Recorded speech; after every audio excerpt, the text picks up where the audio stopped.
recent Harris poll showed that 60% of Americans don't believe their paycheck is going to cover their expenses. With inflation at historic highs, gas prices through the roof, and housing costs through the stratosphere, this pessimism is all too real.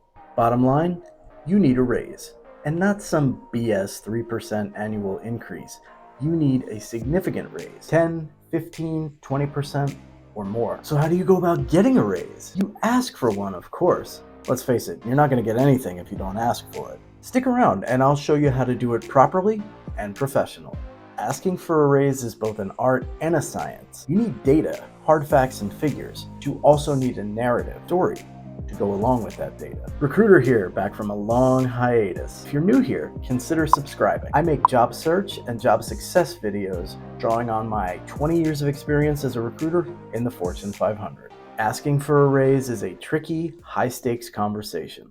Let's explore how to prepare for this conversation with your boss and then how to actually execute on it. Any conversation about compensation should be scheduled in advance. Don't corner your boss in the hallway or try to tack a compensation discussion onto another meeting. When you schedule this meeting, make sure it's clearly labeled. Don't try to be deceptive about it. You want to make sure that the context is not a surprise. But before you go ahead and put this meeting on the calendar, make sure that you have your facts and your figures straight. Start by researching what your job is worth in your particular geographical area. A senior accountant working in a nonprofit in Duluth, Minnesota is going to be worth considerably less than a senior accountant working for a tech startup in San Francisco. These details really do matter. A great place where you can do this research is salary.com. Take a look at the bell curve for any given position in any given geographical area. See where you fall on that bell curve.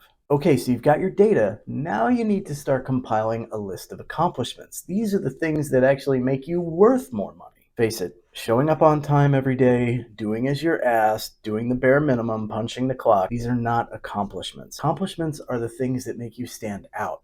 The things you would hang your hat on, the things that you've done to make your company better. Write these things out in this format and remember them for your resume later. Accomplished X by doing Y, which resulted in Z. Here's an example. I increased sales 20% by creating a customer loyalty program, which resulted in a shorter sales cycle and additional incremental revenue from existing customers. Capture as many of these accomplishments as you can, but keep in mind they really do have to be the things that make you stand out.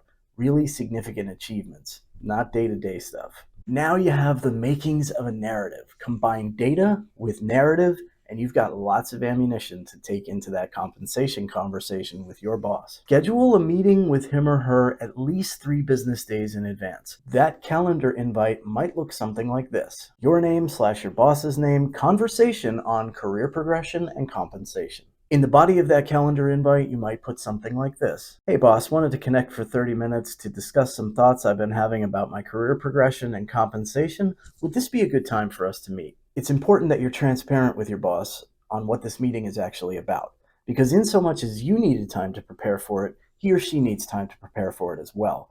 And try not to get offended if it gets rescheduled a couple of times. These things happen. Now that the meeting is on the books, you need to rehearse. You need to plan. You need to prepare. Anticipate the types of questions that your boss may ask you and be ready with your story. It might sound something a little bit like this. Thanks for meeting with me, boss. I've been reflecting on my time here over the last few weeks, and a few things have become apparent to me. I'm interested in hearing your take on them as well. Number one, I really enjoy working here. We have a great team and a great culture. There's a great vibe here, and I feel very much a part of that culture. I could see myself being here for the long haul. In fact, that's what I would like. I'm very confident that my contributions to the team are making a huge difference. After all, last month alone, I did accomplishment 1. And then prior to that, there was accomplishment 2. And before you even joined the team, there was accomplishments 3, 4, and 5. Those were critical in getting us to where we are today. But more importantly, they laid the groundwork to get us where we want to be in 18 months. I did some market research, and my findings suggest that someone with my years of experience should ideally be earning X per year. I'm not quite at that level. I'd like to get to that level or more.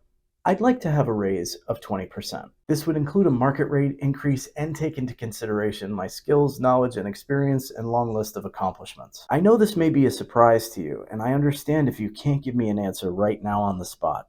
but I'd like to come to some conclusion on this within the next week. Is that doable? I'd like to stay here for the long term, but I'm hearing about new opportunities daily. If we could come to a positive conclusion on this, that would go a very long way to me considering or not considering having conversations about any of those opportunities. Like I say, I really would like to stay here for the long term. I'm committed to this company. Here are some tips to improve your likelihood of success. Firstly, shoot for the moon.